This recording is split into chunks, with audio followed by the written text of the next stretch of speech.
Hello tout le monde, bienvenue sur notre chaîne YouTube Viens et suis-moi, écoute et prête l'oreille. Je suis Vaya Priyar et je suis heureuse de pouvoir vous retrouver pour une nouvelle vidéo de cette semaine dans notre étude des Doctrines et Alliances, section 98 ou section 101.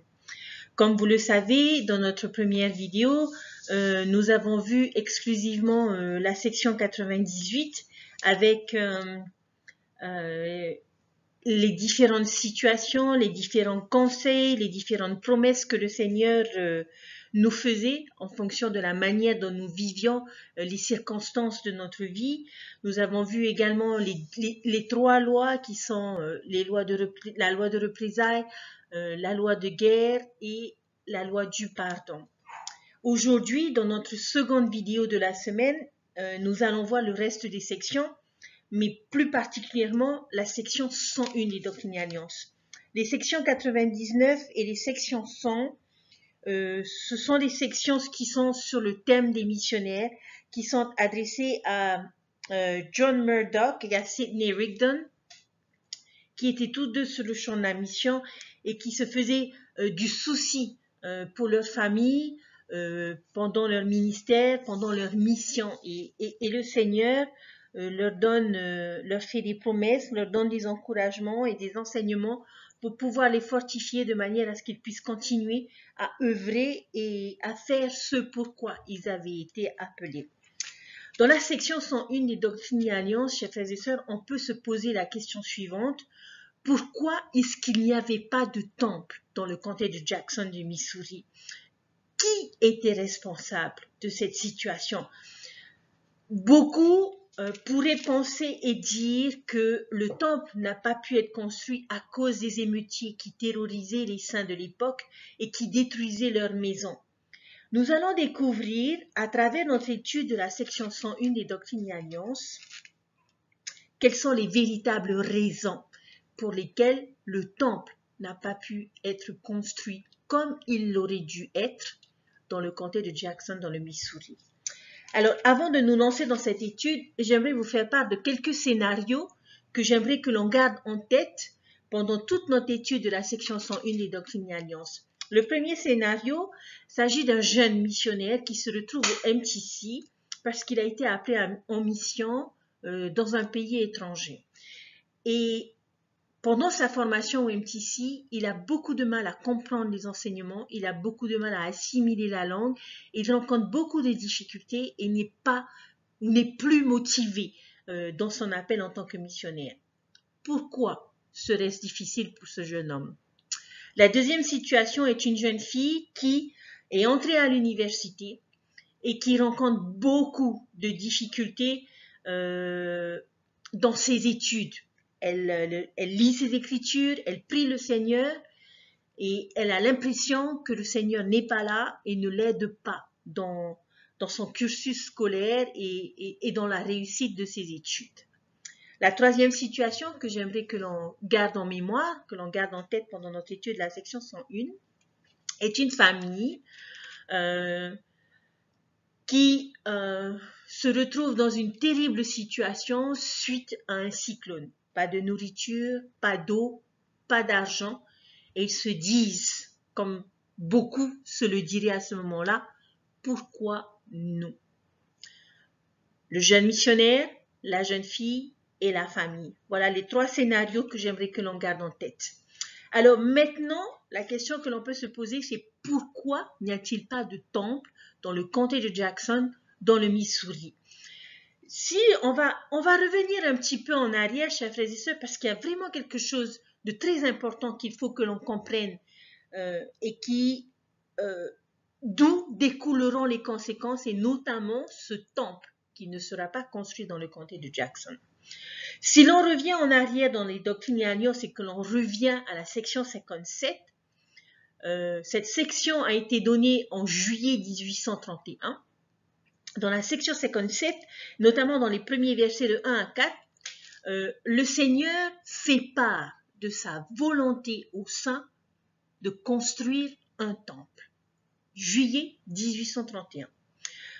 Dans la section 63, en août 1831, et ça vous pouvez le voir dans les versets 27 à 29, Dieu donne un avertissement à ceux qui se rebellent Et les saints n'agissent pas comme ils devraient agir. Et le Seigneur les prévient concernant la colère des personnes autour d'eux. Dans la section 64, en septembre 1831, dans les versets 33 à 36, le Seigneur leur fait part à travers une révélation que Sion requiert un cœur pur et un esprit bien disposé, et que les rebelles seront retranchés. Le Seigneur leur rappelle à nouveau combien il est important d'obéir au commandement qu'il a donné. Dans la section 78 qui a été donnée en mars 1832, dans les versets 9 à 11, il y a un autre avertissement que le Seigneur fait aux saints, que Satan cherche à égarer leur cœur et qu'ils devaient se préparer et s'organiser.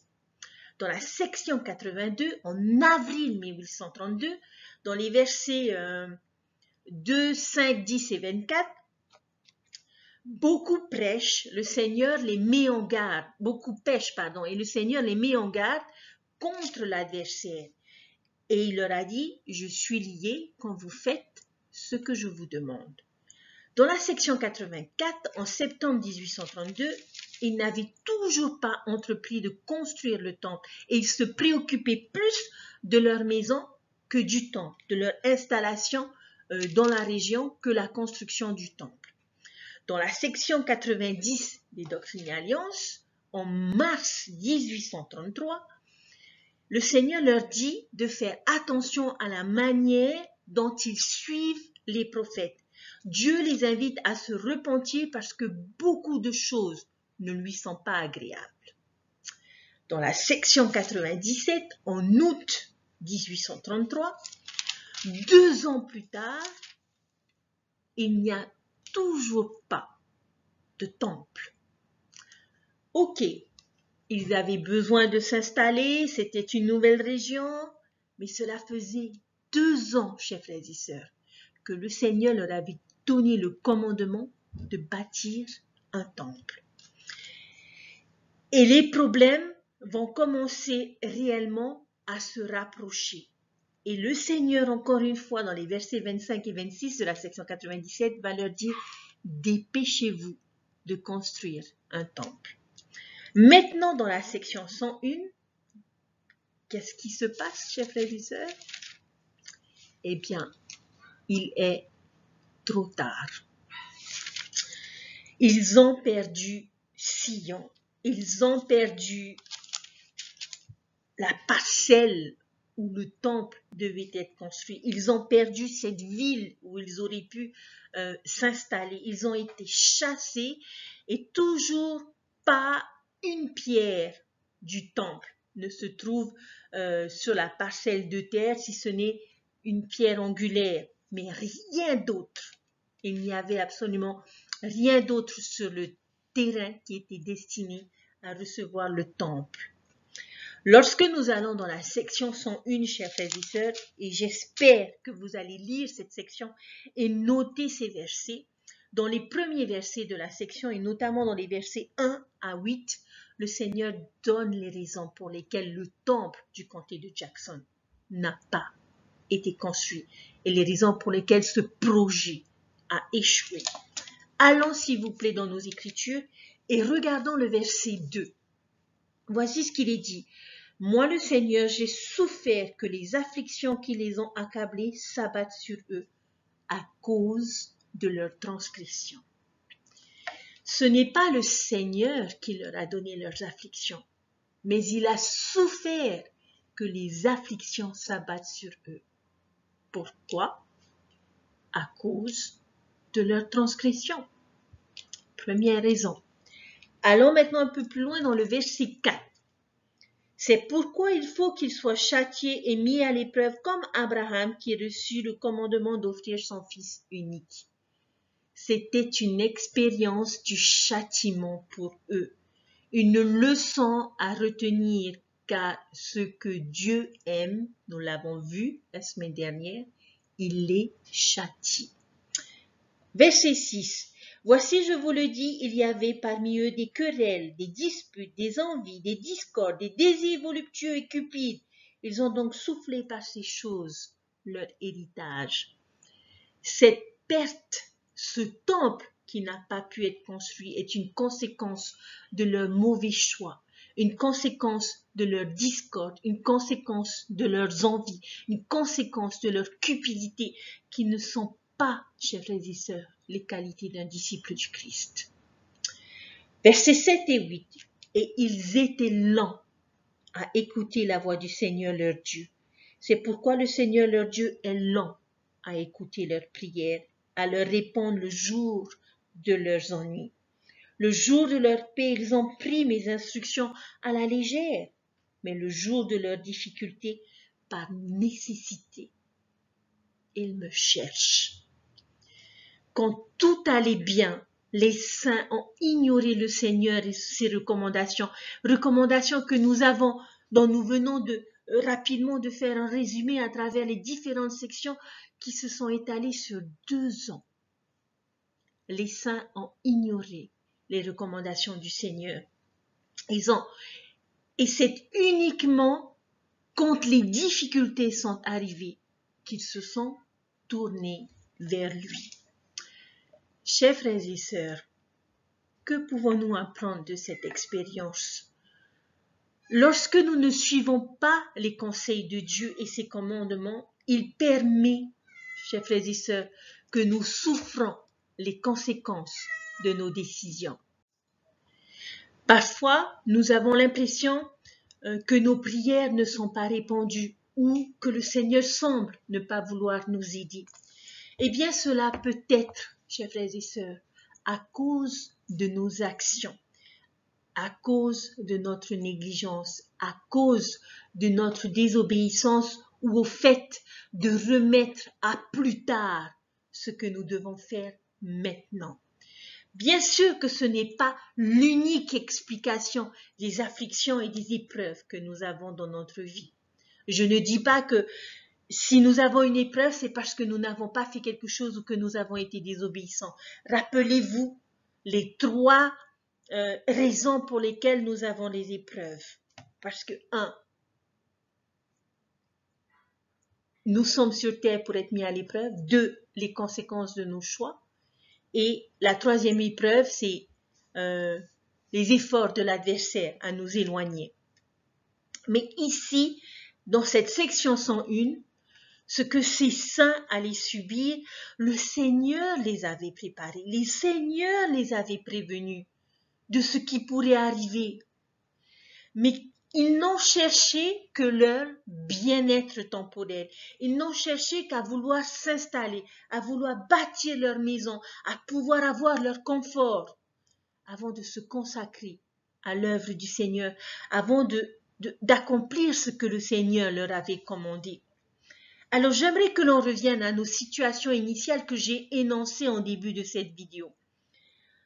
Ce jeune homme qui rencontre des difficultés au MTC, quelles pourraient être les raisons pour lesquelles il ne soit plus motivé et qu'il ait du mal à trouver les enseignements?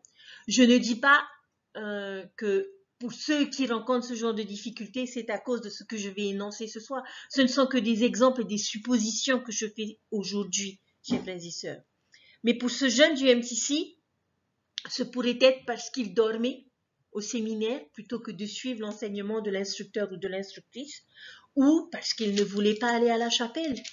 Ce serait une façon du Seigneur de lui dire « J'ai essayé pendant des années de te former. Mais tu n'as pas voulu écouter, tu n'as pas voulu faire l'effort. » Pour la jeune fille, ce pourrait être ses choix de jeunesse où pendant toute sa jeunesse, elle a ignoré les principes de l'Évangile. Elle s'est éloignée du Seigneur en vivant à la façon du monde. Et aujourd'hui, lorsqu'elle essaie de construire sa vie, lorsqu'elle essaie de faire des études, là, elle se rappelle et se souvient qu'il y a un Dieu, qu'elle est enfant de Dieu et qu'elle a besoin de lui alors qu'elle l'a ignoré pendant toutes ces années. Pour la famille frappée par un cyclone, qu'est-ce qui aurait pu être une raison pour laquelle elle se retrouve dans cette situation difficile? Peut-être que parce que tout allait bien, on a ignoré pendant des années les recommandations de nos prophètes de faire des réserves, de prévoir un fonds d'urgence, comme on nous l'a toujours enseigné. Chers frères et sœurs, pour chacune de ces personnes et pour chacun d'entre nous, le Seigneur dirait, je sais combien c'est difficile pour toi, mais il y a un terrain vide où aurait dû être ta préparation. Mais rien n'a été fait. C'était le cas, chef, vide.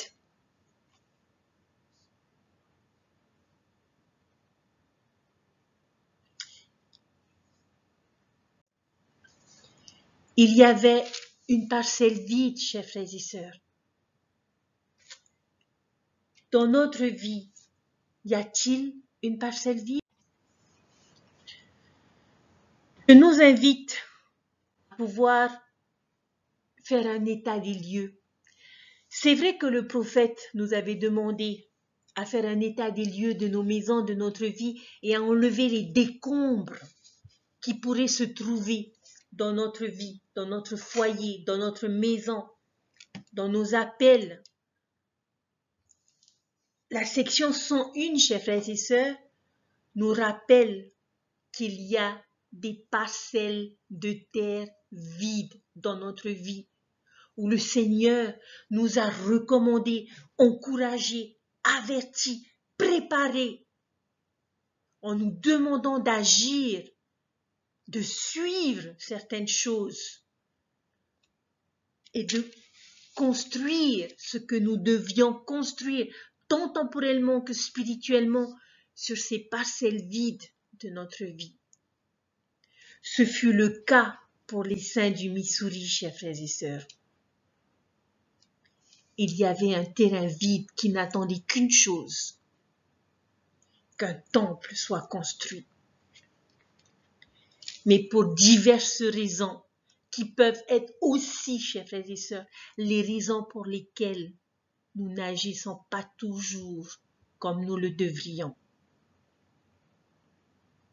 qui ont fait que ces saints ont raté la merveilleuse opportunité et la merveilleuse bénédiction de pouvoir avoir un temple près de chez eux de manière à pouvoir être bénis. Allons-nous, chers frères et sœurs, passer à côté de bénédictions parce que nous n'avons pas assuré la préparation qui nous a été demandée sur la parcelle vide de notre vie? Dans la section 101, pour davantage nous faire comprendre les choses, dans sa révélation, le Seigneur nous fait part d'une parabole. Et cette parabole met en évidence le problème du comté de Jackson. Et nous allons, comme nous avons l'habitude avec les paraboles, identifier les différents éléments de cette parabole. Cette parabole se trouve dans les versets 43 à 62 de la section 101 des Doctrines et Alliances. Et cette parabole nous parle d'un noble qui avait une excellente parcelle de terre et qui demande à ses serviteurs de planter 12 oliviers. Ce noble va placer des sentinelles autour d'eux et va leur demander de construire une tour. Pour que la tour puisse dominer le pays alentour, pour être une sentinelle sur la tour, pour que les oliviers ne soient pas brisés lorsque l'ennemi viendra pour piller et s'approprier le fruit de sa vigne. Le noble, chers frères et sœurs, est notre Sauveur Jésus-Christ.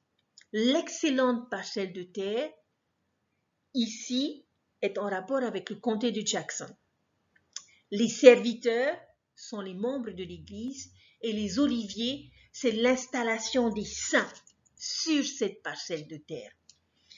Les sentinelles sont les dirigeants et les prophètes et la tour était le temple que le Seigneur leur avait commandé de construire.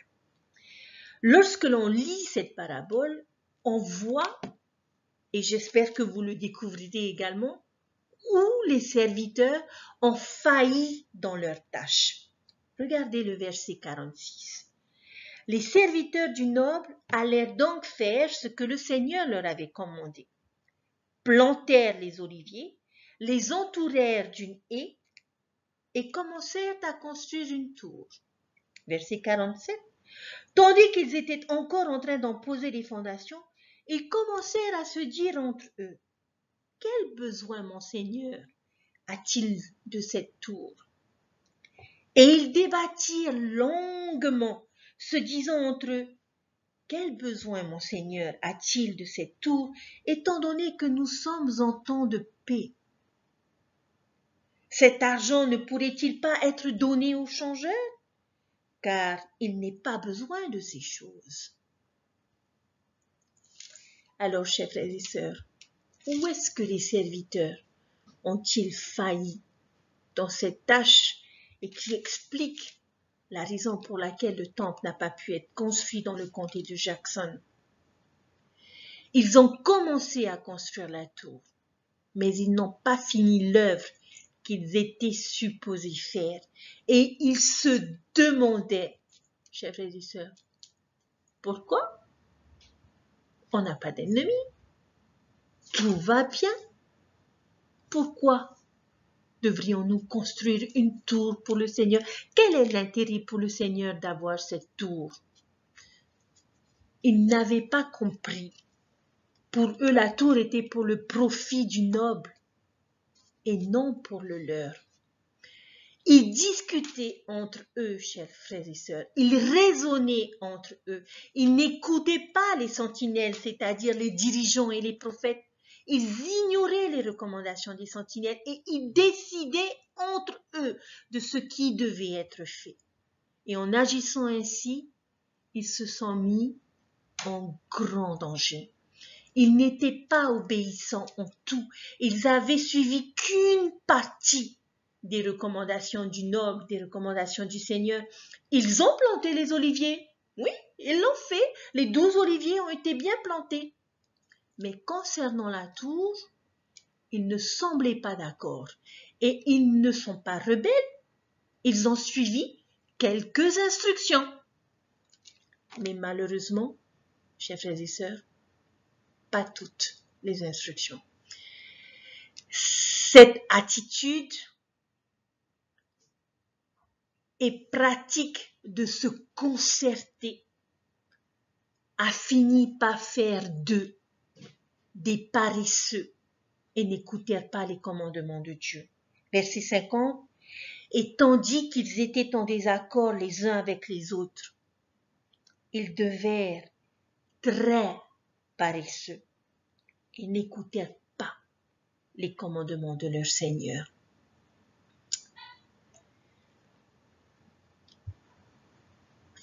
Et c'est là, chers frères et sœurs, que l'adversaire trouve la brèche. Et quand il agit, nous nous posons la question, pourquoi? Pourquoi moi? Pourquoi toutes ces difficultés? La réponse du Seigneur, chers frères et sœurs, se trouve dans le verset 53. N'auriez-vous pas dû faire ce que je vous avais commandé de faire? Et après avoir planté la vigne, l'avoir entourée de la haie et avoir placé des sentinelles sur ses murs, n'auriez-vous pas dû construire la tour également? Placer une sentinelle sur la tour, veiller sur ma vigne et ne pas être tombé endormi de peur que l'ennemi ne tombe sur vous? N'auriez-vous pas dû faire comme je vous l'avais commandé?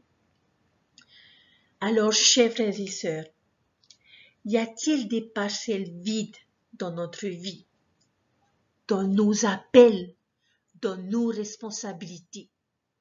Avons-nous des parcelles vides? Devons-nous prévoir de futurs problèmes à cause de quelque chose que nous ne faisons pas aujourd'hui? Y a-t-il des conseils et des recommandations et des avertissements de prophètes que nous ignorons aujourd'hui? Parce que tout va bien. Nous n'avons pas d'ennemis.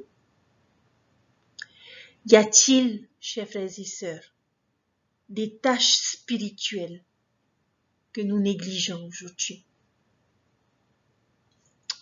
Mais je lis le livre de Mormon tous les soirs, Savaya. J'assiste à toutes mes réunions.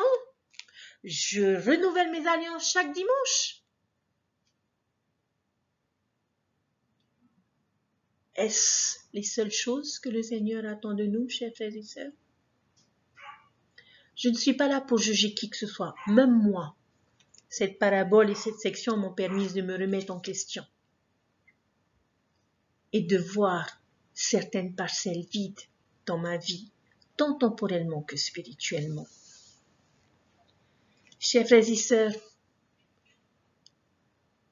je ne pense pas que nous arriverons au même stade de vivre des persécutions comme ce fut le cas pour les saints qui ont été chassés, qui ont été terrorisés par des émeutiers. Mais nous allons rencontrer des difficultés si nous ne suivons pas les recommandations de nos prophètes et de nos dirigeants. Depuis toute petite, chers frères et sœurs, j'ai entendu mes dirigeants, j'ai entendu mes parents enseigner qu'il fallait avoir une réserve familiale. Et je pense que certains d'entre vous pourront le confirmer, cette pandémie a permis à beaucoup de réaliser la valeur de ce conseil et de cet enseignement, particulièrement s'il n'a pas été suivi.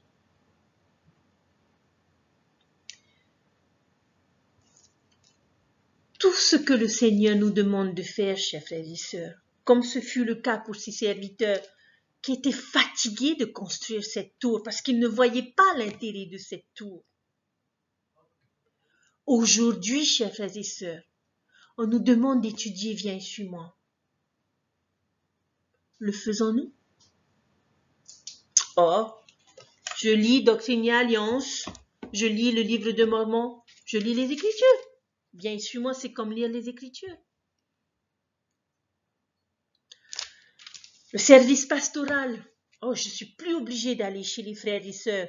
Je peux juste envoyer un SMS. Oh, mais de toute façon, je suis sûre que tout va bien. On se voit tous les dimanches.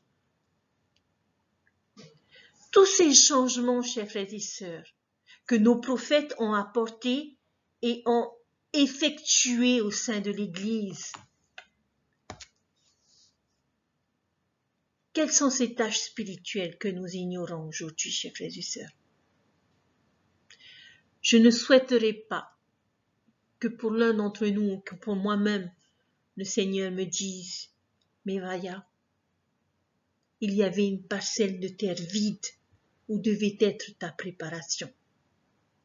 Pourquoi est-elle toujours vide? Le prophète nous a enseigné à enlever les décombres. Aujourd'hui, viens et suis-moi. Et cette étude des sections nous dit de regarder les parcelles vides de notre vie et de faire ce qu'il faut, de manière à montrer au Seigneur que nous sommes attentifs à ses conseils, attentifs à ses avertissements, attentifs à ses recommandations, attentifs à ses conseils, que nous nous efforçons. Nous n'avons pas besoin d'être parfaits en toutes choses, chers frères et sœurs. Mais ne soyons pas comme ces serviteurs à discuter et à débattre longuement sur ce que nous devons faire ou pas faire.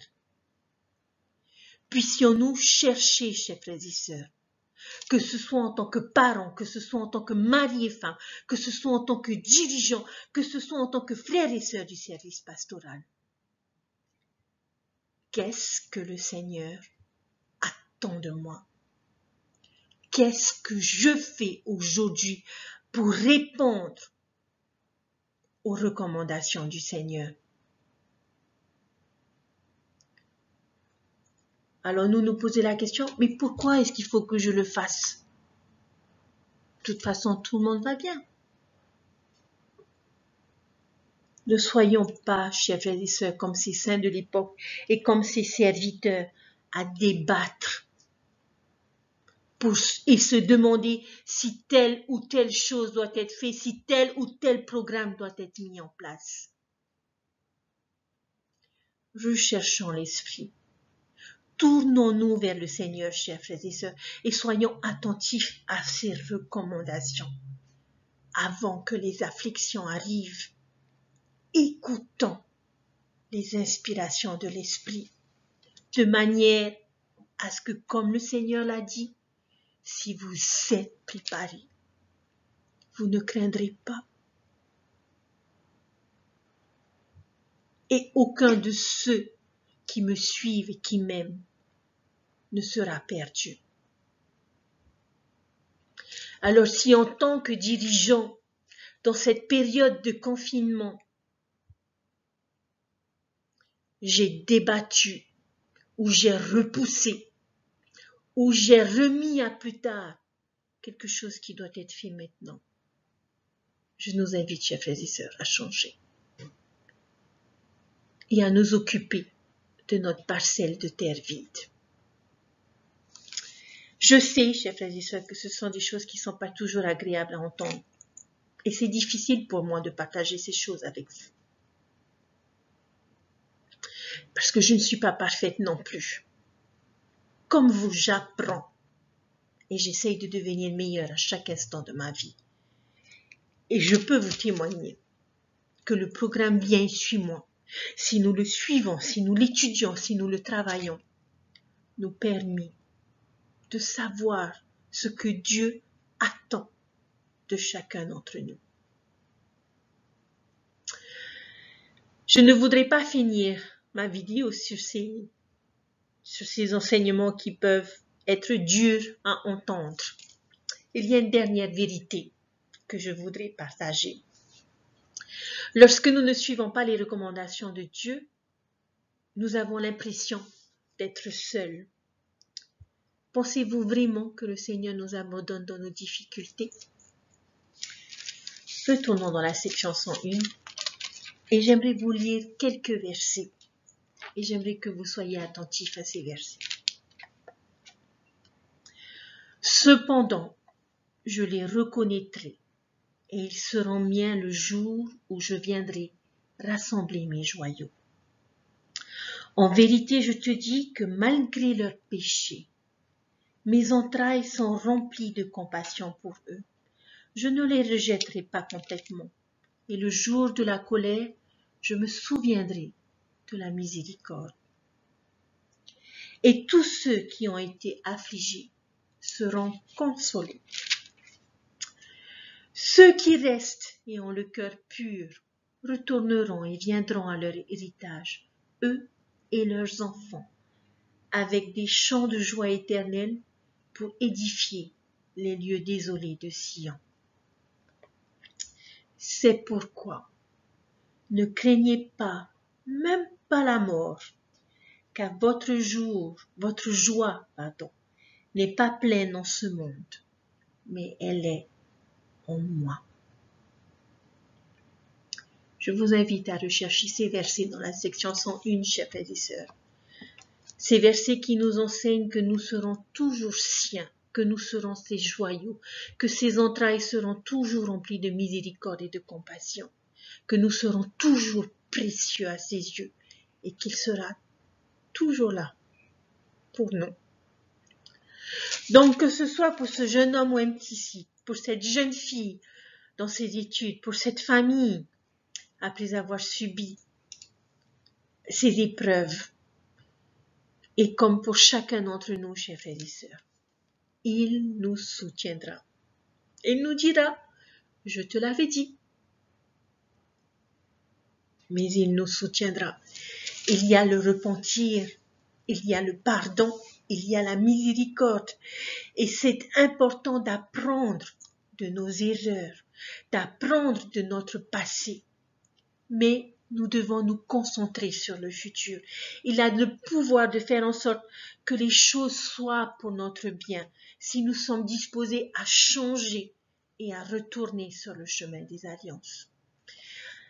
Les enseignements ne sont pas toujours agréables à partager ou à entendre, mais ce que nous devons le plus retenir suite à cette étude de cette semaine, c'est que Dieu nous aime et qu'il entend chacune de nos prières et nous soutiendra toujours dans nos afflictions.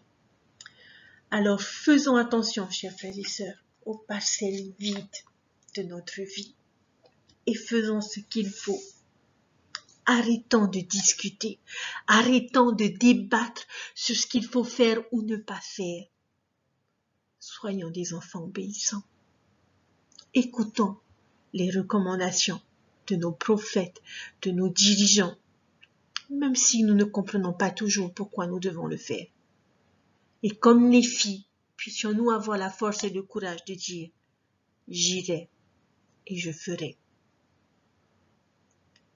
Il est le seul à connaître notre avenir, le seul à savoir quelles seront les tempêtes qui surviendront dans notre vie.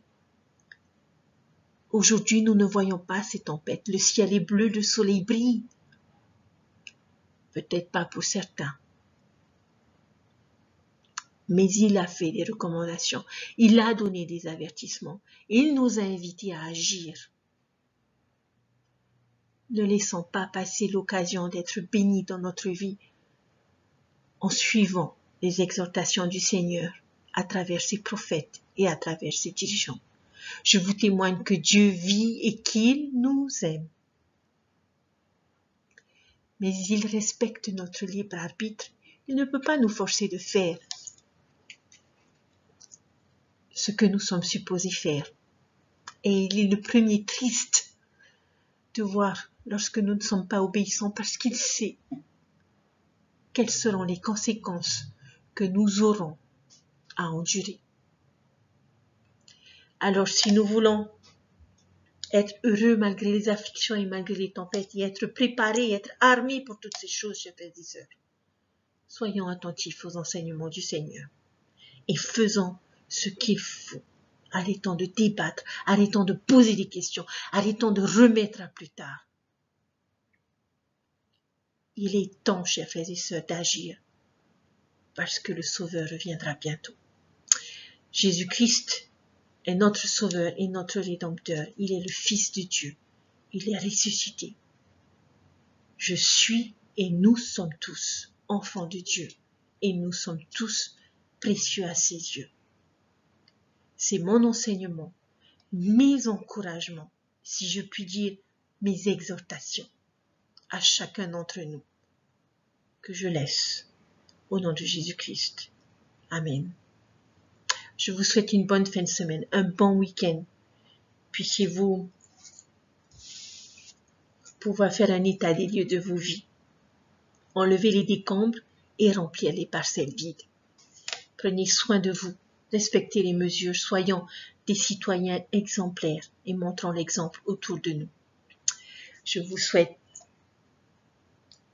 un merveilleux week-end, un bon dimanche de sabbat et je vous retrouve la semaine prochaine pour une nouvelle étude. Je vous dis à très bientôt. Bye!